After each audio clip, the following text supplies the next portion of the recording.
Good morning students. आज हम करते हैं वसंत भाग 1 का पहला चैप्टर वह चिड़िया जो। यह एक कविता है और इसे केदारनाथ अग्रवाल जी ने लिखा है। तो आज मैं इसके सप्रसंग व्याख्या आपको करवाती हूँ। पोएम का पहला स्टेंजा है, वह चिड़िया जो चोंच मारकर दूध भरे जुंडी के दाने रुचि से रस से खा लेती है, वह छोटी संतोषी चिड़िया नीले पंखों वाली मैं हूँ, मुझे अन्न से बहुत प्यार है। ये हमारी पोएम का पहला स्टेंजा है। इसमें सबसे पहले हम प्रसंग लिखते हैं। प्रसंग क्या होता है? प्रसंग के अंदर हमें यह बताना होता है कि यह पोएम कहाँ से ली गई है, पोएम का क्या नाम है और इसे किसने लिखा है। तो इसका प्रसंग हम करते हैं। प्रस्तुत पंक्तियां हमारी हिंदी की पाठ्य पुस्तक वसंत भाग 1 में से वह चिड़िया जो नामक पाठ से ली गई है। इसके कवि श्री केदारनाथ अग्रवाल जी हैं। इन पंक्तियों में कवि ने नीले पंखों वाली चिड़िया के खाने पीने और उसकी रुचियों के बारे में बताया है। अब हम इसका करते हैं सरलार्थ। सरलार्थ को ही हम व्याख्या भी बोलते हैं।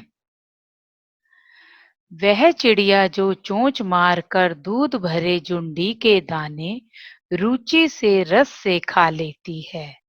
कवि कहते हैं कि वह चिड़िया जिसके पंखों का रंग नीला है, वह दूध से भरे जौ और बाजरे के दानों को चोंच मारकर बड़े चाव से और आनंद से खा लेती है।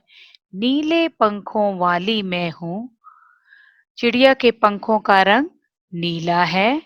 वह छोटी संतोषी चिड़िया, और वह चिड़िया जो है छोटी है और संतोष करने वाली मीन्स सब्र करने वाली है।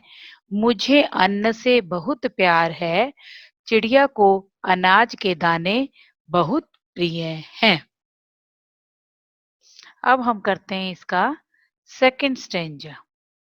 वह चिड़िया जो कंठ खोलकर बूढ़े वन बाबा की खातिर रस उड़ेल कर गा लेती है, वह छोटी मुंह बोली चिड़िया नीले पंखों वाली मैं हूँ, मुझे विजन से बहुत प्यार है। अब हम बार बार इसका प्रसंग नहीं लिखते हैं। अब प्रसंग की पंक्तियां हम पहले वाले स्टेंजा से लेते हैं। अब जो बार बार स्टेंजा आते हैं उनमें हम संदर्भ लिखते हैं। संदर्भ मीन्स इस स्टेंजा में कवि ने किसके बारे में कहा है। देखिए, इन पंक्तियों में कवि कहते हैं कि वह छोटी सी चिड़िया सुनसान वन में स्वतंत्र रूप से जीना चाहती है, मीन्स अपनी आजादी से रहना चाहती है। अब हम करते हैं इसकी व्याख्या सरलार्थ। वह चिड़िया जो कंठ खोलकर, कंठ मीन्स गला, कंठ खोलकर बूढ़े वन बाबा की खातिर रस उड़ेल कर गा लेती है। कवि कहते हैं कि चिड़िया सुनसान वन में अपने खुले गले से, मतलब अपने गले को खोलकर बूढ़े वन बाबा के लिए रस से भरा हुआ गीत गाती है। चिड़िया के मधुर गीतों से जंगल में खुशी की लहर दौड़ जाती है। मीन्स जब चिड़िया अपने मधुर स्वर में गाती है तो जंगल में खुशी की लहर दौड़ जाती है। वह छोटी मुंह बोली चिड़िया, वह एक छोटे मुंह वाली अर्थात मंद स्वरों में गीत गाने वाली चिड़िया है। नीले पंखों वाली मैं हूँ। चिड़िया के पंखों का रंग नीला है। मुझे विजन से बहुत प्यार है और उसे जंगल से बहुत प्यार है। अब हम करते हैं इस पोएम का लास्ट स्टेंजा। वह चिड़िया जो चोंच मारकर चढ़ी नदी का दिल टटोल कर जल का मोती ले जाती है, वह छोटी गर्वीली चिड़िया नीले पंखों वाली मैं हूँ, मुझे नदी से बहुत प्यार है। अब हम यहाँ पर फिर से संदर्भ लिखेंगे। जैसे इन पंक्तियों में कवि एक चिड़िया का परिचय देते हुए लिखते हैं कि वह मेहनत के बल पर जीती है, इसलिए उसे स्वयं पर गर्व है।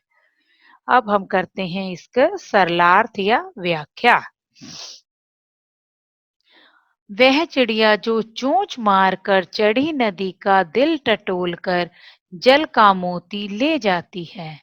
इन पंक्तियों में कवि कहते हैं कि वह छोटी सी नीले पंखों वाली चिड़िया बहती नदी में से जल की बूंद अपनी चोंच में भरकर उड़ जाती है। वह बहती हुई नदी का दिल टटोलकर अर्थात उसमें से जल रूपी मोती को लेकर उड़ जाती है। वह छोटी गर्वीली चिड़िया, वह छोटी सी गर्व करने वाली चिड़िया है। नीले पंखों वाली मैं हूँ, उसके नीले पंख बहुत सुंदर हैं। मुझे नदी से बहुत प्यार है और चिड़िया को नदी से बहुत प्यार है। ये हमने किया वह चिड़िया जो कविता की सप्रसन्न व्याख्या। धन्यवाद।